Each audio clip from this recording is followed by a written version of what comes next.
Hello everyone. आप सभी का फिर से स्वागत है। ये एनसीईआरटी पॉलिटी का डिस्कशन है और आज का टॉपिक है उच्च न्यायालय अध्याय 18। तो चलिए स्टार्ट करते हैं। याद रखिएगा, भारत की एकीकृत न्यायिक व्यवस्था के पदानुक्रमिक सोपान में उच्च न्यायालय उच्चतम न्यायालय से नीचे है और राज्यों के स्तर पर सर्वोच्च न्यायपालिका है। कौन? उच्च न्यायालय। राज्य के न्यायिक व्यवस्था में उच्च न्यायालय की स्थिति जो है, हाईकोर्ट की जो स्थिति है वो शीर्ष पर होती है। भारत में उच्च न्यायालय का गठन 1862 में कलकत्ता, बंबई और मद्रास में हुआ। 1866 में चौथे उच्च न्यायालय की स्थापना इलाहाबाद में हुई। इसके बाद ब्रिटिश भारत में अधिकांश प्रांतों में अपना उच्च न्यायालय स्थापित किया गया। 1950 के बाद प्रांतीय उच्च न्यायालयों को ही राज्य के उच्च न्यायालय का नाम दे दिया गया। भारत के संविधान में प्रत्येक राज्य के लिए एक उच्च न्यायालय के गठन की व्यवस्था की गई है, लेकिन याद रखिएगा, सातवें संविधान संशोधन अधिनियम 1956 में किस संविधान संशोधन के द्वारा? तो सातवें संविधान संशोधन अधिनियम 1956 में सरकार को यह अधिकार दे दिया गया है कि वह दो या दो से अधिक राज्यों और संघ राज्य क्षेत्रों के लिए संयुक्त उच्च न्यायालय की स्थापना कर सकती है। यानी जो एक हाईकोर्ट है वो दो या दो से अधिक राज्यों या संघ राज्य क्षेत्रों के लिए जो है कार्य कर सकती है। ठीक है। और वर्तमान में अगर बात करें तो भारत में कुल 25 उच्च न्यायालय हैं, जिनमें से 5 संयुक्त उच्च न्यायालय है। न्यायालय की अधिकारिता में संशोधन का जो अधिकार है वो संसद को दिया गया है। दिल्ली और जम्मू कश्मीर ऐसे संघ राज्य क्षेत्र हैं जिनका अपना उच्च न्यायालय है। याद रखिएगा, उच्च न्यायालय का जो गठन है इसके बारे में चर्चा कर लेते हैं। अनुच्छेद 216 में कहा गया है कि प्रत्येक उच्च न्यायालय मुख्य न्यायाधीश और ऐसे अन्य न्यायाधीशों से मिलकर बनेगा जिन्हें राष्ट्रपति समय समय पर नियुक्त करना आवश्यक समझे। अनुच्छेद 224 में प्रावधान भी किया गया है।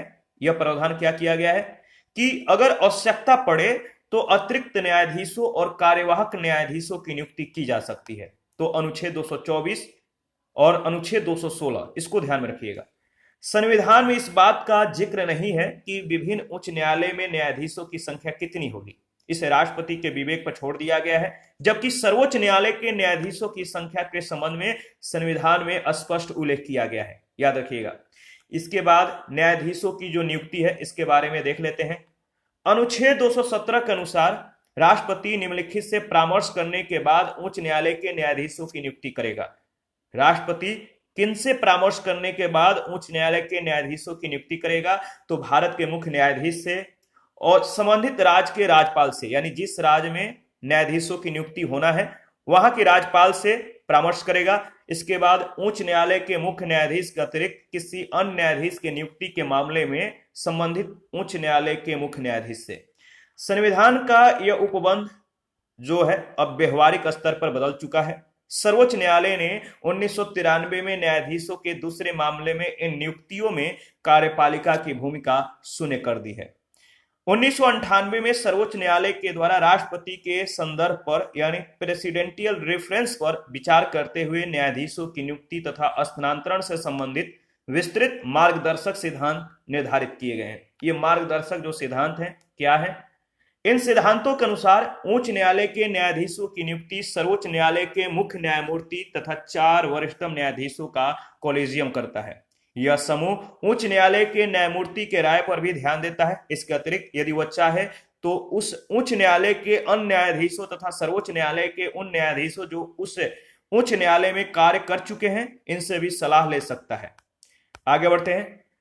इसके बाद न्यायाधीशों की जो योग्यता है वो अनुच्छेद 217(2) में मतलब कि वर्णित है।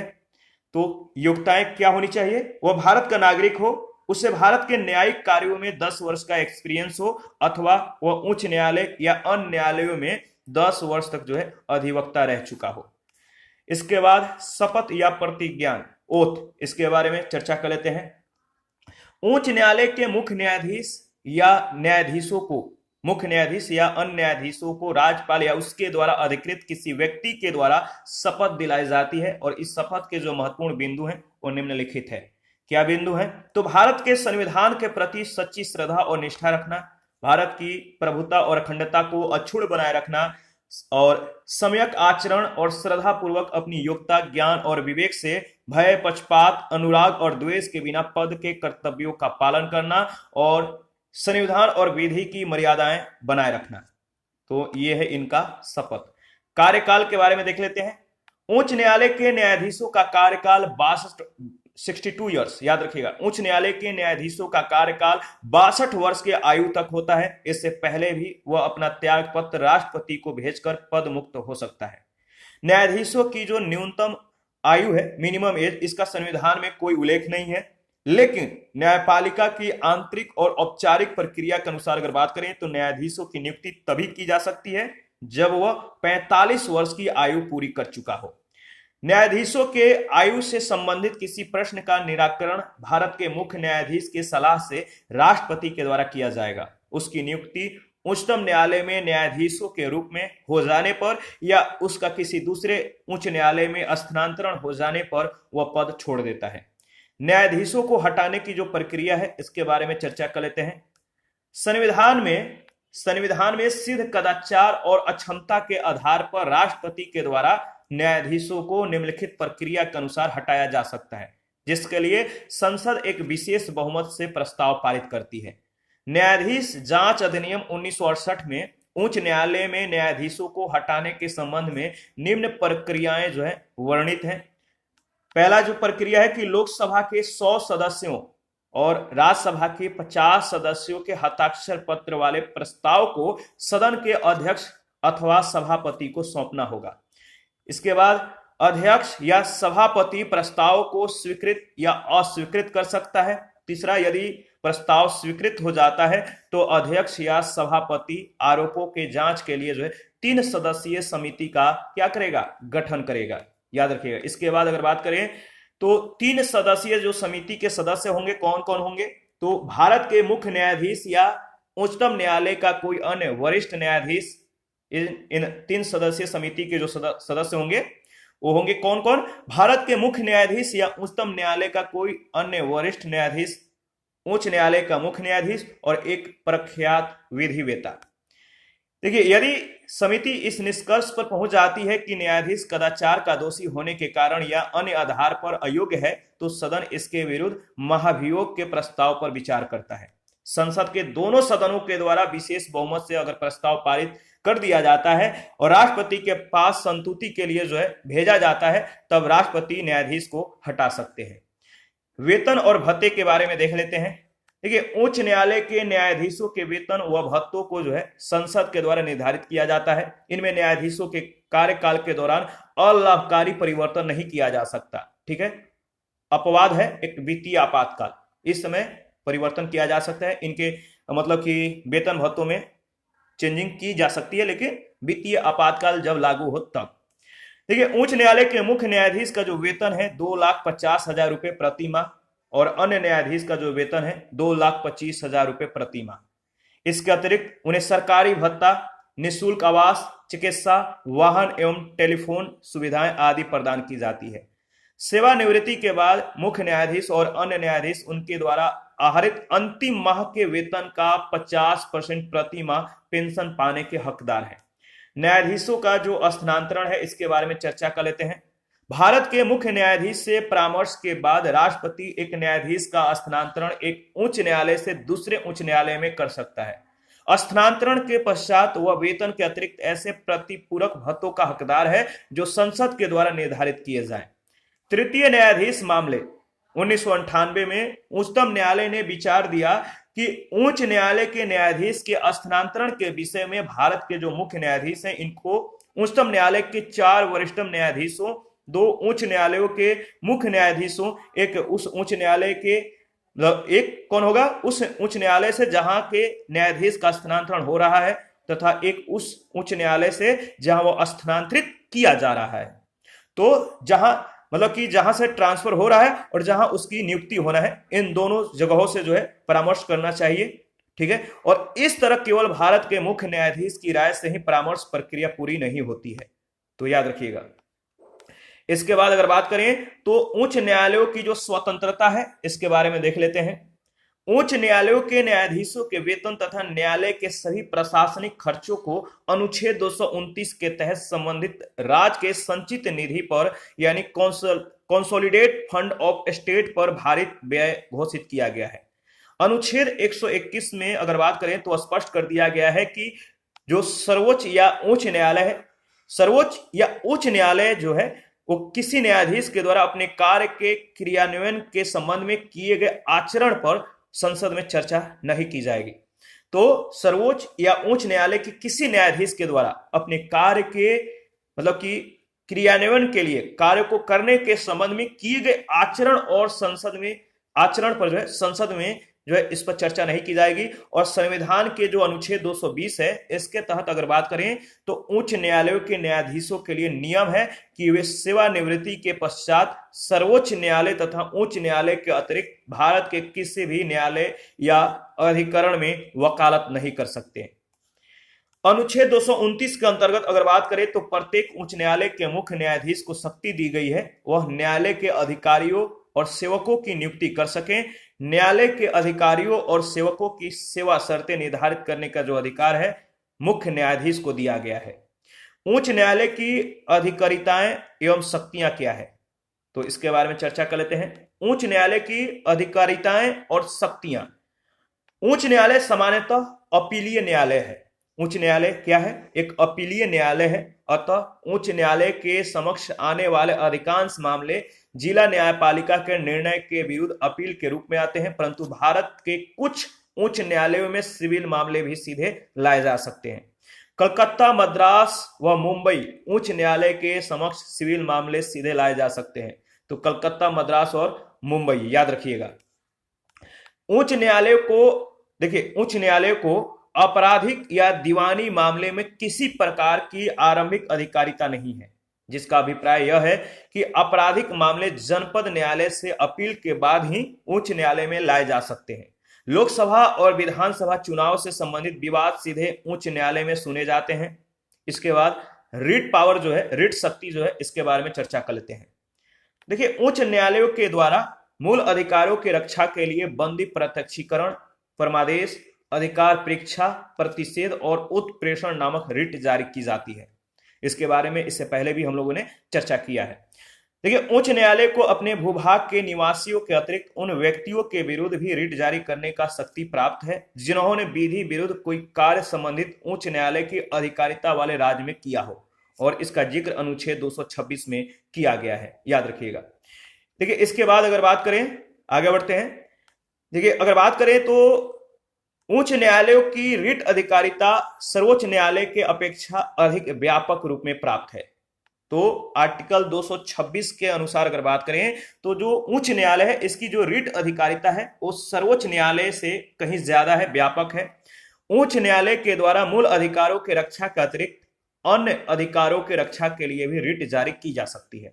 संपत्ति का अधिकार वर्तमान में वैधानिक अधिकार है जिसकी रक्षा के लिए उच्च न्यायालय रिट जारी कर सकता है। उच्च न्यायालय को संविधान की व्याख्या का भी अधिकार है।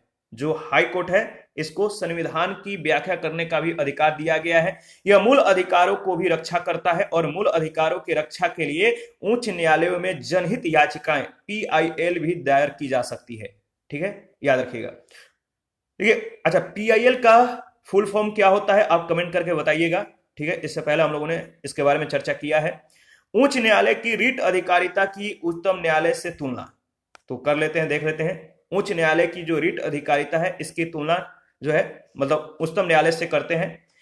उच्च न्यायालय और उच्चतम न्यायालय में जो रिट अधिकारिता है इसकी जो तुलना है अगर बात की जाए तो उच्चतम न्यायालय अनुच्छेद 32 और उच्च न्यायालय अनुच्छेद 226 के द्वारा की जाने वाली रिटों की प्रकृति समान है। तो अनुच्छेद 226 और अनुच्छेद 32 जो है वह उच्चतम न्यायालय से संबंधित और अनुच्छेद 226 इसका संबंध उच्च न्यायालय से है। और इन दोनों को जो रिट की शक्ति है इसकी जो प्रकृति है वो समान है। उच्चतम न्यायालय की रिट संपूर्ण भारत में मान्य है जबकि उच्च न्यायालय की रिटें राज्य क्षेत्रीय सीमाओं तक ही समान, मतलब कि कह सकते हैं कि जो उच्चतम न्यायालय के द्वारा रिट जो होगा वो संपूर्ण भारत में मान्य होगा, लेकिन जो उच्च न्यायालय की जो रिट है आर्टिकल 226 के तहत इसका जो क्षेत्र होगा वो राज्य क्षेत्रीय सीमाओं तक ही मान्य है। उच्चतम न्यायालय की रिट अधिकारिता स्वयं एक मूल अधिकार है जबकि उच्च न्यायालय की अधिकारिता संवैधानिक अधिकार है।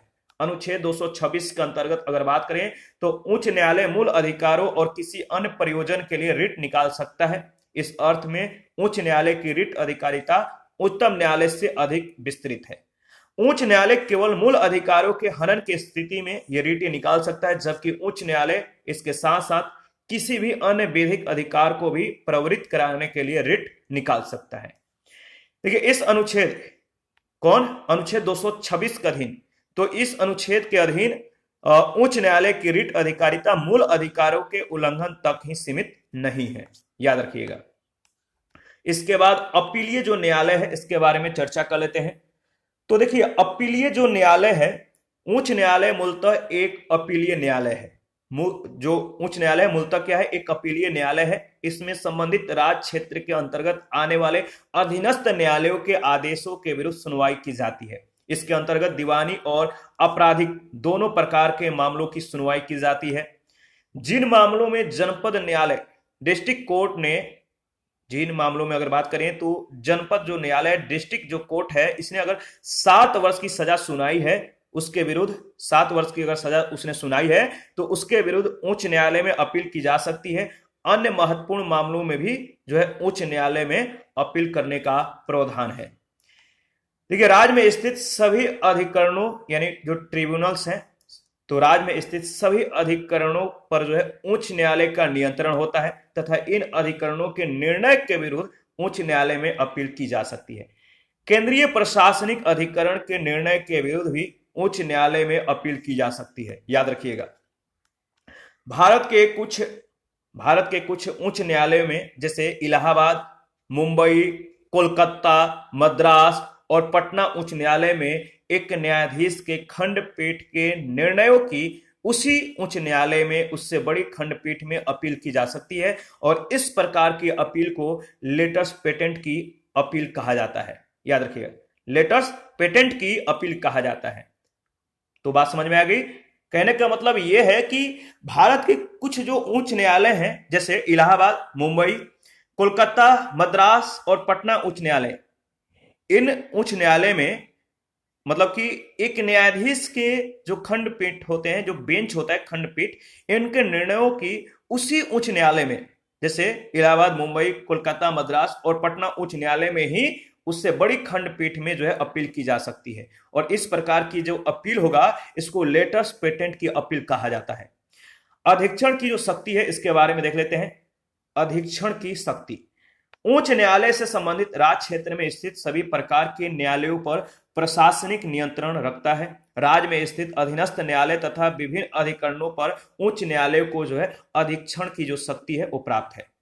अधीनस्थ न्यायालयों के किसी भी न्यायाधीश के विरुद्ध उच्च न्यायालय अनुशासनात्मक कार्यवाही कर सकता है। जनपद न्यायाधीशों यानी जो जनपद न्यायाधीश होते हैं, इन न्यायाधीशों को अवकाश देने का अधिकार भी उच्च न्यायालयों के है, यानी हाईकोर्ट को है।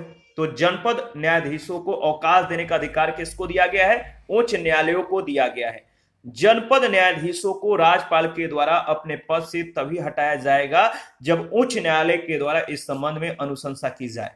उच्च न्यायालय की अधीक्षण शक्ति में सैन्य न्यायालय जो है मिलिट्री जो कोर्ट है यह शामिल नहीं है, ध्यान में रखिएगा। यहां से प्रश्न पूछा जा सकता है, आपको कंफ्यूज नहीं होना है। आगे बढ़ते हैं। इसके बाद है अभिलेख का न्यायालय, ठीक है, कोर्ट ऑफ रिकॉर्ड, अभिलेख का न्यायालय। देखिए उच्चतम न्यायालय की तरह उच्च न्यायालय भी एक अभिलेख न्यायालय है। उच्च न्यायालय के निर्णय, कार्यवाही और कार्य लिखित रूप में होते हैं तथा उच्च न्यायालय के द्वारा दिए गए निर्णयों को एविडेंस के रूप में सुरक्षित रखा जाता है। ये निर्णय अधीनस्थ न्यायालयों में साक्ष्य के रूप में मान्य होते हैं। देखिए उच्च न्यायालयों को न्यायालय की अवमानना पर साधारण कारावास, आर्थिक दंड या दोनों प्रकार के दंड देने का अधिकार है। न्यायिक पुनर्विलोकन की जो शक्ति है इसके बारे में देख लेते हैं। पावर ऑफ जुडिशियल रिव्यू, न्यायिक पुनर्विलोकन की शक्ति। उच्च न्यायालय की न्यायिक जो पुनर्विलोकन की शक्ति है और राज्य विधानमंडल और केंद्र जो सरकार है, तो जो न्यायिक पुनर्विलोकन की जो शक्ति है उच्च न्यायालय को राज्य विधानमंडल व केंद्र सरकार दोनों के अधिनियमों और कार्यकारी आदेशों की संवैधानिकता के परीक्षण के लिए है, ठीक है। यदि वे संविधान का उल्लंघन करते हैं तो उन्हें असंवैधानिक या अमान्य यानी शून्य घोषित किया जा सकता है। परिणाम स्वरूप सरकार उन्हें लागू नहीं कर सकती है।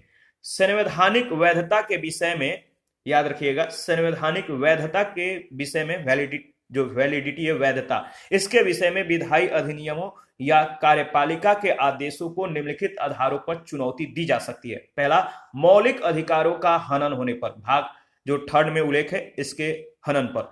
जिस प्राधिकरण के द्वारा यह तैयार किया गया है यह उसके कार्य क्षेत्र से बाहर है और ये संवैधानिक उपबंधों के विरुद्ध हो तो जो है इसको चुनौती दी जा सकती है। इस आधार पर इसको ध्यान में रखिएगा।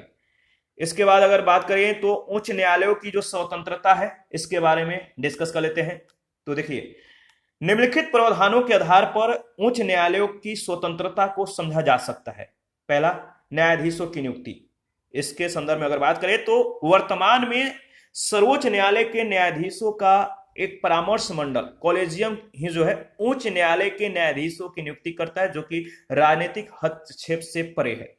राजनीतिक हस्तक्षेप से यह परे है तो कॉलेजियम ही उच्च न्यायालय के न्यायाधीशों की नियुक्ति करता है, इसको ध्यान में रखिएगा। कार्यकाल की जो सुरक्षा है इसके बारे में अगर देखें तो न्यायाधीशों को 62 वर्ष के आयु तक कार्य करने की जो है सुरक्षा दी गई है। इन्हें अपने पद से हटाए जाने की जो प्रक्रिया है वो कठिन है, क्योंकि साबित कदाचार के आधार पर उन्हें संसद के दोनों सदनों के विशेष बहुमत के द्वारा ही हटाया जा सकता है। इसके बाद वेतन आदि की जो सुरक्षा है इसके बारे में अगर देखें तो वित्तीय आपात अनुच्छेद 360 के स्थिति को छोड़कर, वित्तीय आपात को छोड़कर, आर्टिकल 360 को छोड़कर, इसका जो संबंध है वो वित्तीय आपातकाल से है, तो इसको छोड़कर उच्च न्यायालय के वेतन, जो उच्च न्यायालय के न्यायाधीश हैं, इनके वेतन और भत्तों में जो है कोई जो है अलाभकारी परिवर्तन नहीं किया जा सकता है। अनुच्छेद 229 के तहत न्यायाधीशों के वेतन और भत्तों को राज्य के संचित निधि पर भारित व्यय घोषित किया गया है। इसके बाद अवमानना पर दंड देने की शक्ति। अनुच्छेद 215 के अनुसार अगर बात करें तो उच्च न्यायालय को अभिलेख न्यायालय घोषित करते हुए अपनी अवमानना के लिए दंड देने की शक्ति प्रदान करता है। आचरण पर बहस नहीं। इसका मतलब अनुच्छेद 121 के तहत अगर बात करें तो सर्वोच्च न्यायालय या उच्च न्यायालय के किसी न्यायाधीश के द्वारा अपने कार्य के निर्वहन के संबंध में किए गए आचरण पर संसद में बहस नहीं की जाएगी। ठीक है, महाभियोग प्रक्रिया को छोड़कर, महाभियोग प्रक्रिया के दौरान इनके आचरण पर जो है संसद में बहस किया जा सकता है, बाकी इसको छोड़कर नहीं किया जा सकता है। इसके बाद उच्चतम न्यायालय व उच्च न्यायालय के बारे में देख लेते हैं। तो चलिए एक बार पूरी तरह से इसको एनालिसिस कर लेते हैं। एक तरफ है सुप्रीम कोर्ट और दूसरी तरफ है हाई कोर्ट। देखिए, सुप्रीम कोर्ट भारत में सुपनात्मक न्यायिक व्यवस्था है तथा सबसे उच्च शिखर पर कौन है? सुप्रीम कोर्ट है। उच्च न्यायालय के संदर्भ में अगर देखें तो राज्यों की न्यायिक व्यवस्था में उच्च न्यायालय न्यायपालिका के शीर्ष पर है, राज्यों के स्तर पर।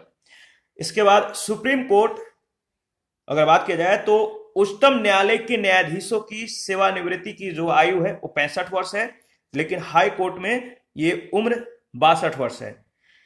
देखिए, सुप्रीम कोर्ट, इसके न्यायाधीशों का वेतन भत्ता और पेंशन इत्यादि भारत के संचित निधि से दिए जाते हैं। वहीं उच्च न्यायालय के न्यायाधीशों के वेतन भत्ते इत्यादि राज्य के संचित निधि से दिए जाते हैं, जबकि पेंशन भारत के संचित निधि से दी जाती है। उच्चतम न्यायालय के न्यायाधीशों को संसद के द्वारा पारित महाभियोग प्रस्ताव के आधार पर राष्ट्रपति के द्वारा पदच्युत या हटाया जा सकता है। वहीं उच्च न्यायालय के न्यायाधीशों को भी राष्ट्रपति के द्वारा ही हटाया जा सकता है। हटाए जाने की जो प्रक्रिया है वो उच्चतम न्यायालय के न्यायाधीशों के समान ही होती है। इनको मतलब कि जो सुप्रीम कोर्ट और जो हाई कोर्ट के न्यायाधीश को हटाने की जो प्रक्रिया है वो सेम है, याद रखिएगा। देखिए, उच्चतम न्यायालय के पास सलाहकारी शक्ति, विशेष अनुमति से अपील और संघीय विवाद के निर्धारण की शक्ति होती है। तो याद रखिएगा, उच्चतम न्यायालय के पास क्या क्या होता है? सलाहकारी शक्ति होता है, विशेष अनुमति से अपील और संघीय विवाद के निर्धारण की शक्ति। वहीं उच्च न्यायालय के पास ऐसी कोई शक्ति या अधिकारिता नहीं होती है। देखिए, उच्चतम न्यायालय को अधीक्षण की शक्ति नहीं है। उच्च न्यायालय को अनुच्छेद 227 के तहत अधीनस्थ न्यायालयों के अधीक्षण की शक्ति प्राप्त है। अनुच्छेद 32 के तहत जारी की जाने वाली जो रिट है वो संपूर्ण भारत में मान्य होती है, और अनुच्छेद 226 के तहत अगर बात करें तो उच्च न्यायालय के द्वारा जारी की गई रिट संबंधित उच्च न्यायालय के न्यायिक क्षेत्र के अंतर्गत ही मान्य होती है। इसके बाद उच्चतम न्यायालय की जो रिट अधिकारिता है, अनुच्छेद 32 स्वयं एक मूल अधिकार है। वहीं उच्च न्यायालय की जो रीट अधिकारिता अनुच्छेद 226 है, आर्टिकल 226, ये किसी भी व्यक्ति का मूल अधिकार नहीं है। ठीक है, तो याद रखिएगा जो आर्टिकल 32 है वह एक मूल अधिकार है, लेकिन जो उच्च न्यायालय की रीट अधिकारिता है आर्टिकल 226, ये किसी भी व्यक्ति का मूल अधिकार नहीं है। उच्च न्यायालय से संबंधित जो अनुच्छेद है इसके बारे में चर्चा कर लेते हैं। देखिए अनुच्छेद 214 क्या है, तो राज्यों के लिए उच्च न्यायालय की व्यवस्था, याद रखिएगा। अनुच्छेद 215 क्या है, तो इसमें उच्च न्यायालय अभिलेखों के न्यायालय के रूप में होगा। 216 में उच्च न्यायालय के गठन से संबंधित प्रावधान है। अनुच्छेद 216 के बाद जो अनुच्छेद 217 है वो उच्च न्यायालय के न्यायाधीश पद के लिए नियुक्ति और अर्हताएं दी गई हैं। अनुच्छेद 218 उच्च न्यायालय में उच्चतम न्यायालय से संबंधित कतिपय प्रावधानों का लागू होना। अनुच्छेद 219 में उच्च न्यायालय के न्यायाधीशों की शपथ ग्रहण से संबंधित प्रावधान है। अनुच्छेद 220 में अस्थायी न्यायाधीश बहाल होने के बाद प्रैक्टिस पर प्रतिबंध है। अनुच्छेद 221 में न्यायाधीशों का वेतन भत्ते इत्यादि दिए गए हैं। अनुच्छेद 222 में किसी न्यायाधीश का एक उच्च न्यायालय से दूसरे उच्च न्यायालय में स्थानांतरण से संबंधित प्रक्रिया दी गई है। अनुच्छेद 223 का जो उपबंध है वह कार्यवाहक मुख्य न्यायाधीशों की नियुक्ति, और अनुच्छेद 224 में अतिरिक्त एवं कार्यवाहक न्यायाधीशों की नियुक्ति से संबंधित प्रावधान दिए गए हैं। अनुच्छेद 224 ए जो है उच्च न्यायालय में सेवानिवृत्त न्यायाधीशों की नियुक्ति से संबंधित प्रावधान है। अनुच्छेद 225 में उच्च न्यायालयों का क्षेत्राधिकार दिए गए हैं। देखिए आर्टिकल 226 जो है कतिपय रिट याचिकाएं जारी करने की उच्च न्यायालय की शक्ति, तो रिट जारी करने की जो उच्च न्यायालय की शक्ति है आर्टिकल 226 में दिए गए हैं। और 226 ए जो है अनुच्छेद 226 के तहत केंद्रीय अधिनियमों की संवैधानिक वैधता पर विचार नहीं किया जाना, ये लेकिन निरस्त हो चुका है, अब हट गया है। आर्टिकल 227 जो है उच्च न्यायालय के जो उच्च न्यायालय है इसका सभी न्यायालयों पर अधीक्षण की शक्ति है। आर्टिकल 228 के तहत अगर बात करें तो उच्च न्यायालयों में कतिपय मामलों का स्थानांतरण, और आर्टिकल 228 ए में क्या प्रावधान है, तो राज्य अधिनियमों की संवैधानिक वैधता से संबंधित प्रश्नों के विस्तारण के लिए विशेष प्रावधान, लेकिन अब यह निरस्त है। आर्टिकल 229 में क्या प्रावधान किए गए हैं, तो पदाधिकारी और सेवक एवं उच्च न्यायालयों के व्यय, और 230 में उच्च न्यायालयों का क्षेत्राधिकार से संबंधित प्रावधान है। और आर्टिकल 231 में दो या दो से अधिक के लिए जो है एक साझे उच्च न्यायालय की स्थापना से संबंधित प्रावधान किया गया है। उच्च न्यायालय पीठ की अवस्थिति, जो उच्च न्यायालय पीठ की अवस्थिति और जो क्षेत्राधिकार है इसके बारे में दिए गए हैं, तो इसको भी एक बार देख लेते हैं। देखिए याद रखिएगा ये यहां से प्रश्न पूछे जाते हैं, जो राज्य क्षेत्रीय जो क्षेत्राधिकार है इसके बारे में ध्यान रखिएगा विशेष तौर पे। जैसे कोलकाता का उच्च न्यायालय जो था, कोलकाता उच्च न्यायालय, इसकी स्थापना 1862 में हुआ था, और इसका जो क्षेत्रीय अधिकार है वो किस किस राज्य में है, तो देखिए कोलकाता उच्च न्यायालय का जो क्षेत्रीय अधिकार है पश्चिम बंगाल, अंडमान निकोबार द्वीप समूह। कोलकाता इसका जो है मुख्य खंडपीठ है। पोर्ट ब्लेयर में भी जो है खंडपीठ है, याद रखिएगा। कोलकाता मुख्य पीठ है और पोर्ट ब्लेयर में खंडपीठ है, तो कोलकाता इसका मुख्य पीठ है। ठीक है, मेन जो है वो कोलकाता में है। और मुंबई जो है, मुंबई हाई कोर्ट, इसकी स्थापना 1862 में हुआ था, और जो राज्य क्षेत्रीय अधिकार है वह है आपका महाराष्ट्र, दादरा नगर हवेली तथा दमन दीव और गोवा, और इसकी जो मुख्य पीठ है मुंबई में है, और नागपुर, पणजी और औरंगाबाद में जो है खंडपीठ है। मद्रास का जो उच्च न्यायालय है इसकी स्थापना 1862 में हुआ था, और इसका जो राज्य क्षेत्रीय अधिकार है वो कहां पर है, तमिलनाडु और पुदुचेरी में। मद्रास में इसका मुख्य खंडपीठ है। इलाहाबाद का जो हाई कोर्ट है इसकी स्थापना 1866 में हुआ था, और इसका जो राज्य क्षेत्रीय क्षेत्राधिकार है वो उत्तर प्रदेश है, और इलाहाबाद में इसका मुख्य पीठ है, और जो खंडपीठ है वो लखनऊ में है। कर्नाटक का जो हाईकोर्ट है इसकी स्थापना 1884 में किया गया था, और कर्नाटक में जो है इसका राज्य क्षेत्रीय क्षेत्राधिकार है, और बंगलुरु इसका मुख्य पीठ है। इसके बाद पटना का आप देख सकते हैं, बिहार, पटना में इसका मुख्य पीठ है। जम्मू कश्मीर, इसका स्थापना 1928 में हुआ था, जम्मू कश्मीर में है और इसका क्षेत्राधिकार, और श्रीनगर व जम्मू में जो है इसका मुख्य खंडपीठ है। मध्य प्रदेश का 1936 में स्थापना हुआ था। ये जो उच्च न्यायालय है मध्य प्रदेश उच्च न्यायालय, और मध्य प्रदेश इसका क्षेत्राधिकार है। जबलपुर में इसका जो है मुख्य पीठ है, और इंदौर और ग्वालियर में खंडपीठ है। पंजाब और हरियाणा का जो उच्च न्यायालय इसकी स्थापना 1947 में हुआ था। पंजाब, हरियाणा और चंडीगढ़ इसका क्षेत्राधिकार है। चंडीगढ़ इसका जो है मुख्य पीठ है। गुवाहाटी 1948 में इसका स्थापना हुआ था, और जो गुवाहाटी उच्च न्यायालय है इसका जो क्षेत्राधिकार है वो असम, नागालैंड, मिजोरम और अरुणाचल प्रदेश। सबसे जो इंपॉर्टेंट है कि जो आप जिस राज्य में रहते हैं उस राज्य का जो उच्च न्यायालय है कब स्थापित हुआ था, उसका क्षेत्राधिकार मतलब कि कहां पर है, और मुख्य पीठ कहां पर है, ये याद रखिएगा। और जो संयुक्त जो हाईकोर्ट है इसको याद रखिएगा। जैसे जो गुवाहाटी उच्च न्यायालय है इसकी स्थापना 1948 में हुआ। इसका क्षेत्राधिकार असम, नागालैंड, मिजोरम और अरुणाचल प्रदेश में है। और गुवाहाटी में इसकी मुख्य पीठ है। कोहिमा, इम्फाल, अगरतला और शिलोंग में इसकी खंडपीठ है। उड़ीसा का जो उच्च न्यायालय इसकी स्थापना 1948 में हुआ। उड़ीसा में इसका जो है मतलब कि कह सकते हैं कि क्षेत्राधिकार है, और कटक में इसका मुख्य पीठ है। राजस्थान आप देख सकते हैं, राजस्थान का जो उच्च न्यायालय इसका स्थापना 1949 में हुआ था। राजस्थान में इसका क्षेत्राधिकार है, और जोधपुर में मुख्य पीठ है, जयपुर में खंडपीठ है। आंध्र प्रदेश 1954, आंध्र प्रदेश और अमरावती में इसका जो मुख्य पीठ है वो अमरावती में है। केरल जो उच्च न्यायालय इसकी स्थापना 1958 में, केरल व लक्षद्वीप इसका क्षेत्राधिकार है, और एर्नाकुलम में इसका मुख्य पीठ है।